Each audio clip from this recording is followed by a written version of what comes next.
Hello बच्चों, welcome to unique study. तो बच्चों, कल के क्लास में हम लोग पढ़े थे क्लास 6 के चैप्टर नंबर 8। तो आधा हम लोग पढ़े थे, तो उसके बाद से हम लोग यहाँ से स्टार्ट करने वाले थे। आज के क्लास में हम लोग यहाँ से कवर करने वाले हैं। तो और इसके बाद हम लोग पढ़ेंगे जैन धर्म के बारे में, और जैन धर्म में हम लोग पढ़ेंगे तो उसके जैन धर्म में हम लोग महावीर जी के बारे में पढ़ेंगे, जो इस कहानी के दो प्रमुख थे, बुद्ध भगवान और महावीर, बुद्ध भगवान जी और महावीर। ठीक है, तो हम लोग जैन धर्म में पढ़ेंगे। उससे पहले जो बचा हुआ है हम लोग को कवर कर लेते हैं। तो क्लास को स्टार्ट करते हैं। उससे पहले अगर मेरे चैनल पर नए हैं तो प्लीज़ मेरे चैनल को सब्सक्राइब करें, लाइक करें, ज़्यादा से ज़्यादा चैनल को शेयर करें। तो क्लास को स्टार्ट करते हैं, और स्टार्ट करने से पहले हम पिछला जो हम लोग पढ़े थे उसको देख लेते हैं, कि जो पीछे में जो छूटा था उसके बारे में हम लोग पढ़ लेते हैं।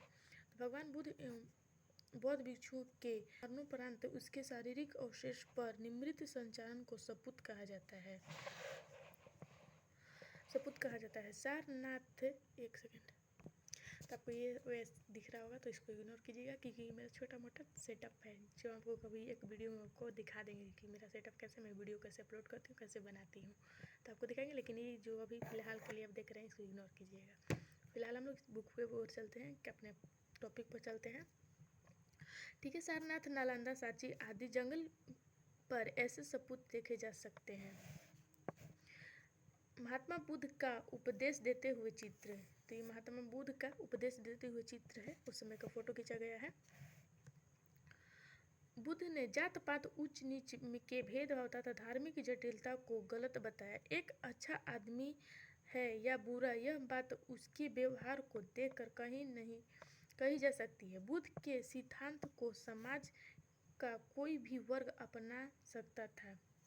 कोई भी मतलब ऐसा उनका मतलब सिद्धांत था, ऐसा उनका जो समाज था, जिस तरह से वो समाज में बात को ये कर रखते थे, वो बात को सुनकर कोई भी उनके बात को अपना सकता था। उन्होंने लोगों को दयालु तथा मनुष्य के साथ साथ जानवरों एवं पशु पक्षियों से भी समान रूप से प्रेम करने की शिक्षा दी।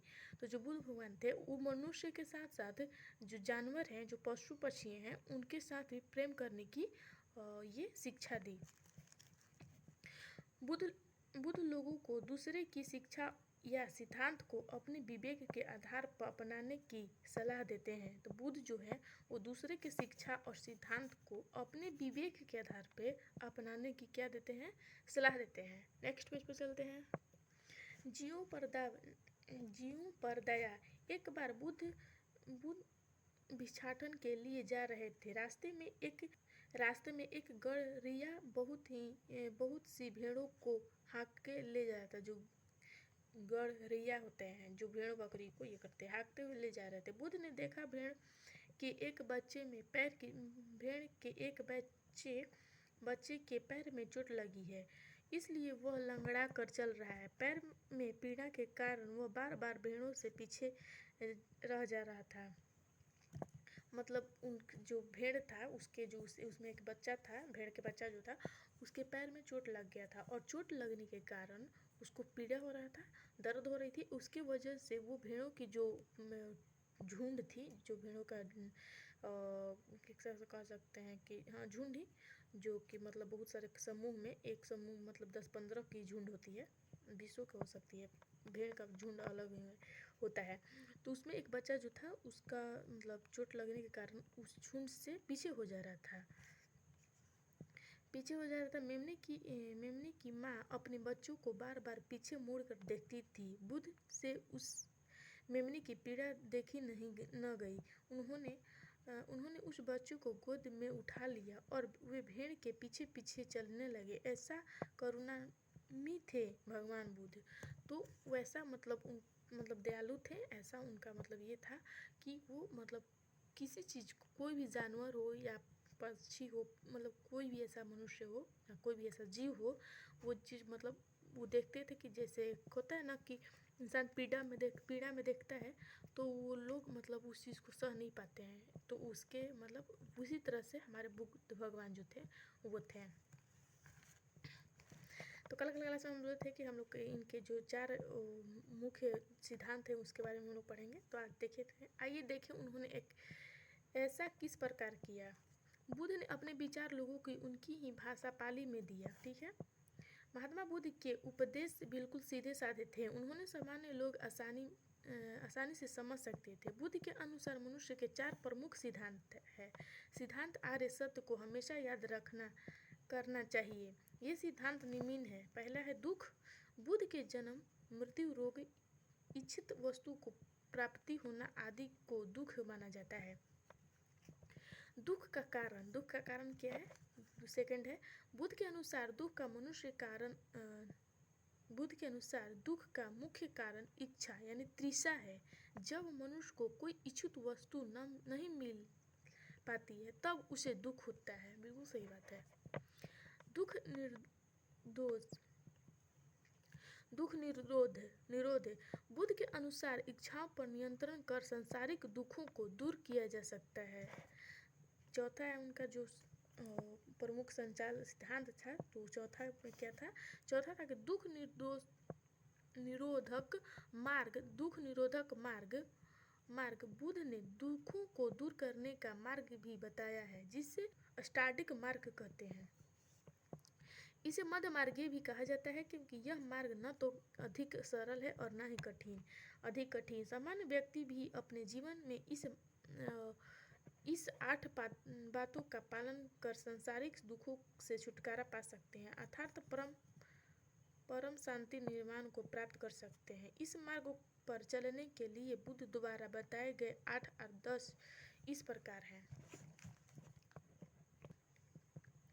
सम्यक शुद्ध दृष्टि, सत्य असत्य, पाप पुण्य, अच्छा बुरा आदि को अच्छे ढंग से समझना। सम्यक संकल्प, इच्छा और हिंसा से मुक्त विचार सम्यक संकल्प कहलाते हैं। सम्यक वाणी, अपनी वाणी यानी बोलचाल में मनुष्य को विनम्र होना चाहिए। विनम्र मतलब होता है ना, मिठास होना चाहिए। सम्यक कर्म, व्यक्ति को अपने जीवन में अच्छे व सही कार्य करने चाहिए। सम्यक आजीव, जीवन यापन हेतु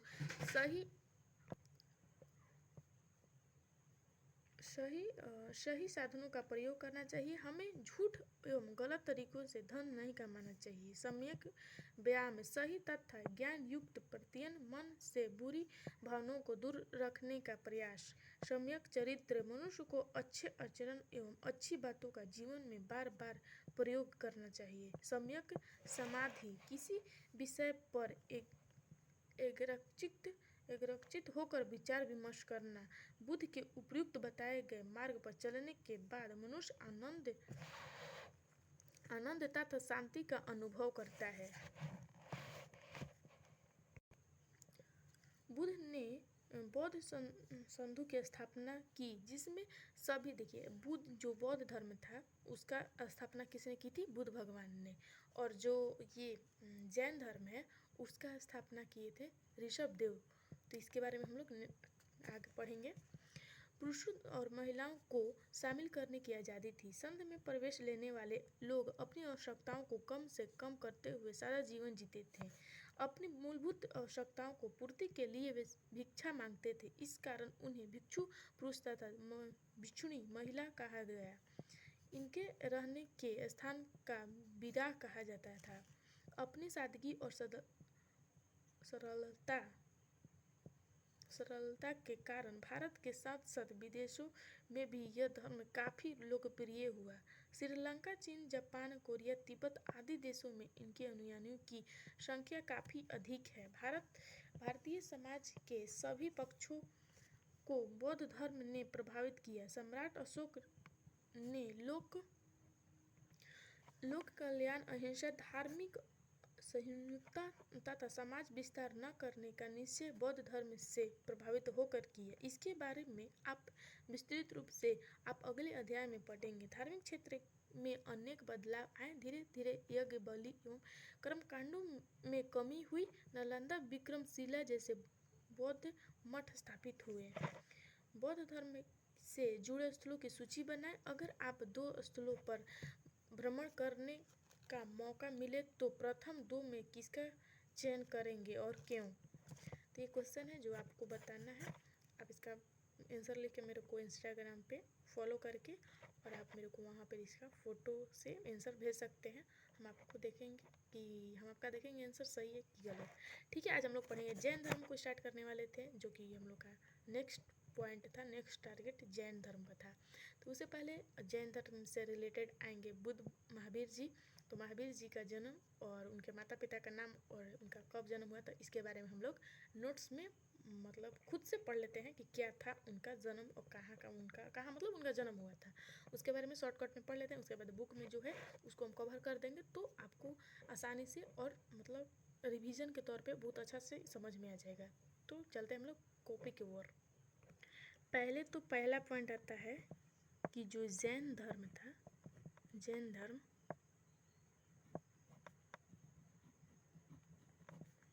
उनका संस्थापक कौन थे जैन धर्म का। तो इनका संस्थापक थे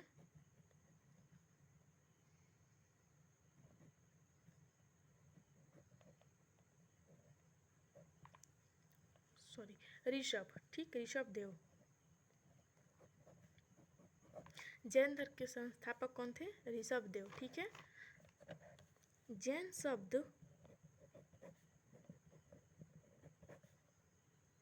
शब्द किस मतलब शब्द से आया है? तो जीन। जैन शब्द जो है वो जीन शब्द से आया है, जिसका अर्थ निकलता है कि जीतने वाला, मतलब इसका अर्थ जो है जैन शब्द का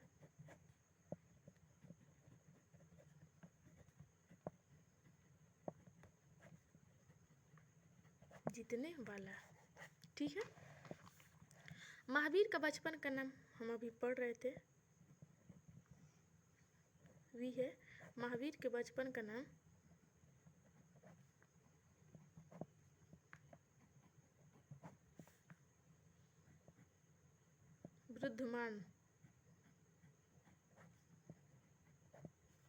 वृद्धमान था और उनका जन्म हुआ था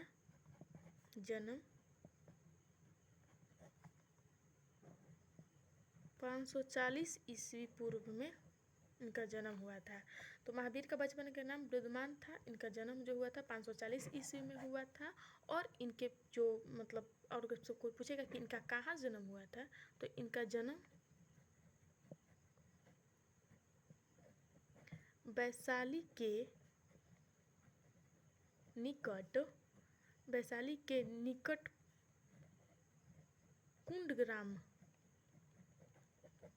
कुंडग्राम में इनका क्या हुआ था?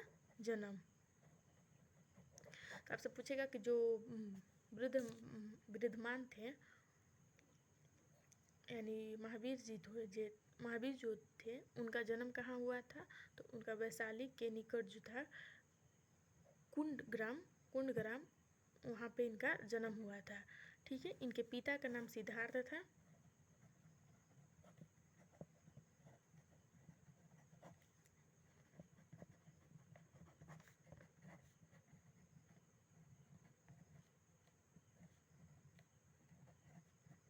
इनके पिता का नाम सिद्धार्थ था और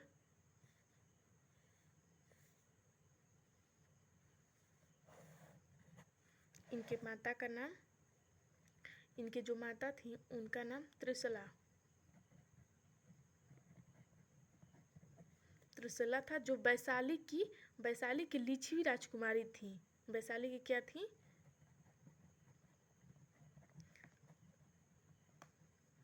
लिच्छवी राजकुमारी। ठीक है। जो वृद्धमान जो महावीर जी थे उनका शादी जो हुआ था यशोधा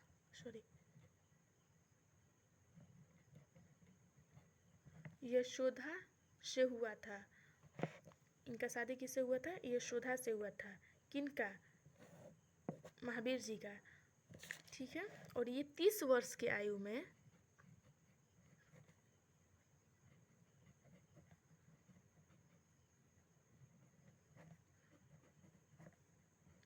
ये 30 वर्ष की आयु में अपने घर का मतलब इनका जितना भी सुख सम्पत्ति था, सुख, घर का सुख, खाना पीना, रहन सहन, सब त्याग कर 30 वर्ष के आयु में, 30 साल की उम्र में इन्होंने जंगल में रहने लगे, जंगल में तपस्या करने लगे, रहने के लिए चले गए। कितने वर्ष की आयु में? तो 30 वर्ष की आयु में।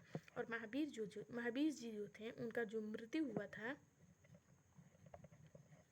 वो 72 वर्ष की आयु में हुआ था, यानी 468 ईस्वी पूर्व में हुआ था। इनका कब मृत्यु हुआ था? तो 468 ईस्वी में। कितने वर्ष की उम्र में? तो 72 वर्ष की उम्र में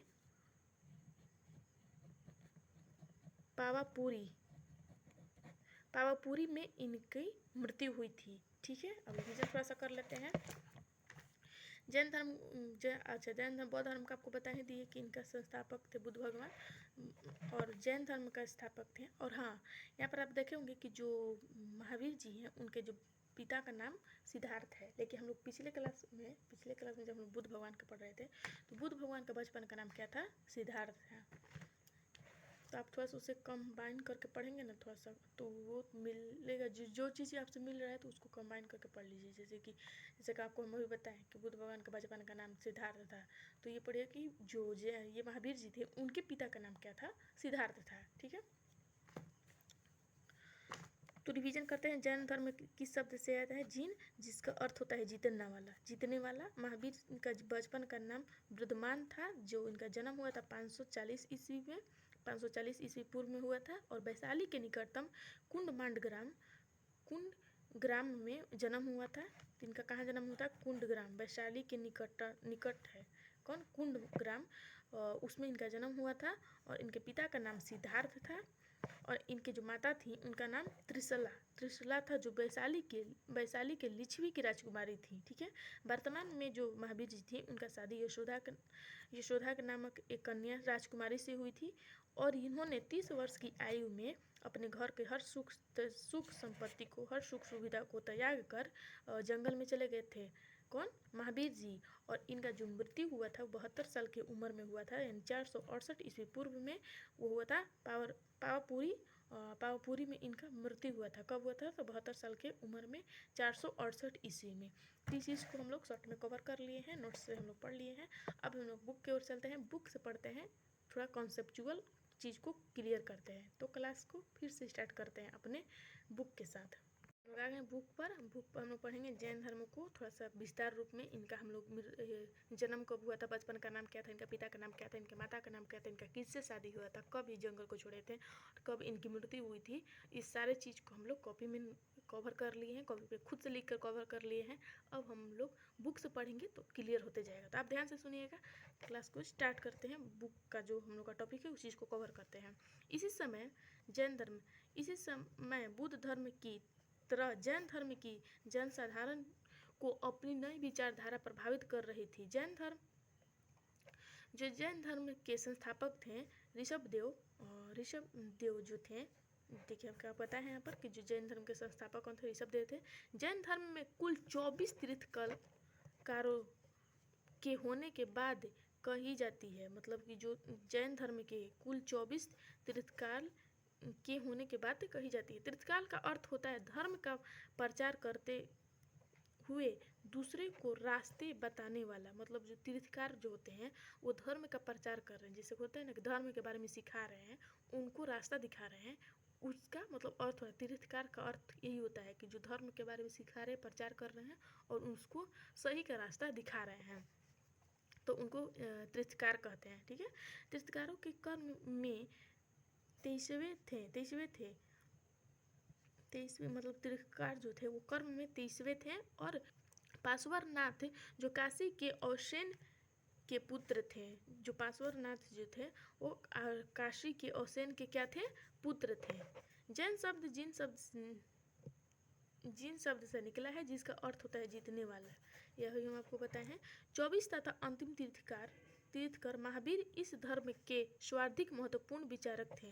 तो जो महावीर जी थे वो इस धर्म के मुख्य, एक तरह से कहते हैं मुख्य पर्सन थे, मुख्य व्यक्ति थे, विचारधारक थे। ठीक है, इन्होंने इस धर्म में अपेक्षित सुधार करके इसका व्यापक स्तर पर प्रचार किया। महावीर का मूल नाम वृद्धमान था। वृद्धमान का जन्म 540 ईस्वी पूर्व वैशाली के निकटतम कुंड ग्राम में हुआ। तो इनका जन्म कब हुआ था? 540 में वैशाली के निकटतम कुंड ग्राम में हुआ था। इनके पिता का नाम सिद्धार्थ था, जो जातक क्षत्रिय कुल के प्रधान थे। तो इनके पिता क्या थे? जातक क्षत्रिय कुल जो था उसके क्या थे? प्रधान थे। कि इनके पिता का नाम सिद्धार्थ था, तो महावीर के। ठीक है, इनके माता का नाम त्रिशला था, जो वैशाली की लिच्छवी राजकुमारी थी। तो वैशाली की क्या थी? लिच्छवी राजकुमारी। लिच्छवी राज्य था या गणराज्य, पता करें। लिच्छवी राज्य था या गणराज्य, ये आपको पता करना है और पता करके कमेंट बॉक्स में बताना है। वृद्धमान का विवाह जो महावीर जी थे उनका विवाह किससे हुआ था? यशोधा नामक राजकुमारी से हुआ था। जो अंडरलाइन कर रहे हैं इसका मतलब कि ये क्या है? इम्पोर्टेंट। 30 वर्ष के उम्र में जो वृद्धमान थे, जो महावीर जी थे, वो राजमहल की सारी सुख सुविधाओं को क्या कर दिए? त्याग दिए, छोड़ दिया और जंगल में रहने लगे।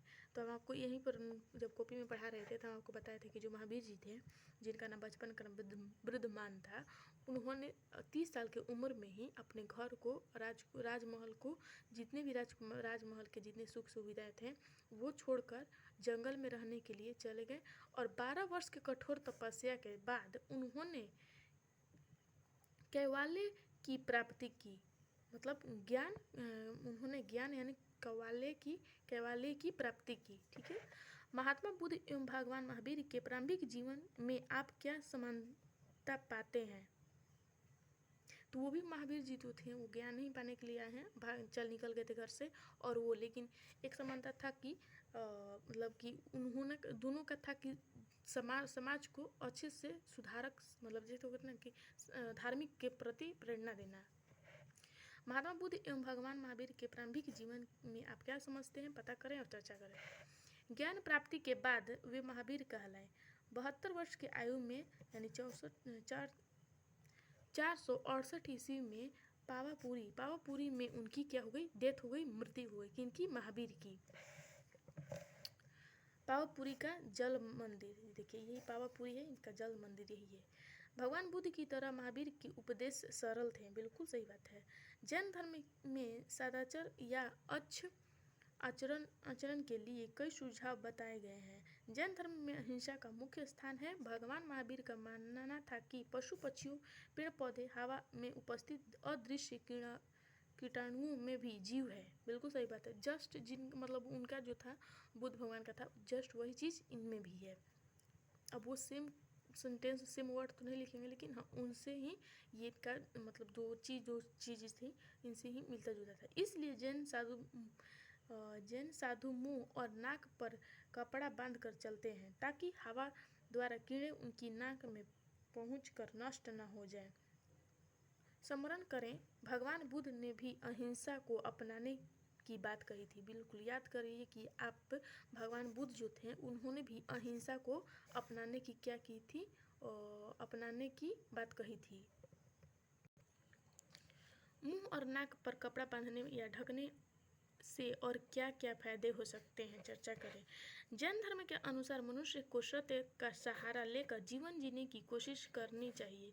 सत्यपूर्वक जीने के लिए मनुष्य को क्रोध, लोभ और भय तीनों की परित्याग करना चाहिए। महावीर ने लोगों से चोरी न करने की बात कही थी। बिना आज्ञा एवं अनुमति के हमें दूसरों का सम्मान नहीं लेना चाहिए। इसके साथ ही ईमानदारी पर बल देते हुए आवश्यकता से अधिक धन का संग्रह न करने की बात कही थी। भगवान बुद्ध की तरह अच्छे चरित्र निर्माण के लिए महावीर ने लोगों को ब्रह्मचर्य का पालन करने की बात कही। इसका अर्थ है मनुष्य को अपने मन पर नियंत्रण रखना चाहिए। महावीर ने अपनी शिक्षा आम लोगों में भाषा प्रकृति में दी। भाषा क्या में दी? प्रकृति में दी। देश के अलग अलग हिस्से में प्रकृति के अलग अलग रूप प्रचलित थे। जैसे मगध में बोले जाने वाले प्रकृति मगधी अभी भी बोला जाता है, मगही भाषा मगधी कहलाती है। महावीर ने सभी मनुष्यों को सामान्य माना। इन्होंने स्त्रियों को पुरुष के सामान्य संघ में प्रवेश देना स्वीकार किया। स्मरण करें कि उपनिषदों में गार्गी जैसे स्त्री विचारकों का उल्लेख है। भगवान बुद्ध ने भी अपने संघ में स्त्रियों को प्रवेश की आज़ादी दी थी। बुद्ध तथा महावीर दोनों का मानना था कि घर का त्याग करने पर ही सच्चे ज्ञान की प्राप्ति हो सकती है। ऐसे लोगों के लिए उन्होंने संघ नामक संगठन बनाया जहां घर का त्याग करने वाले लोग एक साथ रह सकें। महावीर ने अपने उपदेशों में कर्म में प्रधानता दी। महावीर जो थे वो अपने उपदेशों में कर्म की प्रधानता दी। उनके अनुसार मनुष्य ने अच्छे कार्य द्वारा पूजनीय बना सकते हैं। जीवन का उद्देश्य आनंद की प्राप्ति। इसी प्राप्ति के लिए जैन धर्म में 3 मार्ग बताए गए हैं। समक्य दर्शन आत्मा सभी जीवधारियों के शरीर में निवास करती है, इसलिए मनुष्य को सभी प्राणियों को अपने समान समझना चाहिए। दूसरा, समक्य ज्ञान। समक्य दर्शन से समक्य ज्ञान की प्राप्ति होती है और मनुष्य को अज्ञानता, क्रोध, लोभ, मोह आदि से छुटकारा मिलता है। तीसरा है समक्य चरित्र। इसका अर्थ है अच्छे आचरण एवं व्यवहार से है। अपने विचारों और बोली पर नियंत्रण रखने से अच्छा चरित्र की प्राप्ति होती है।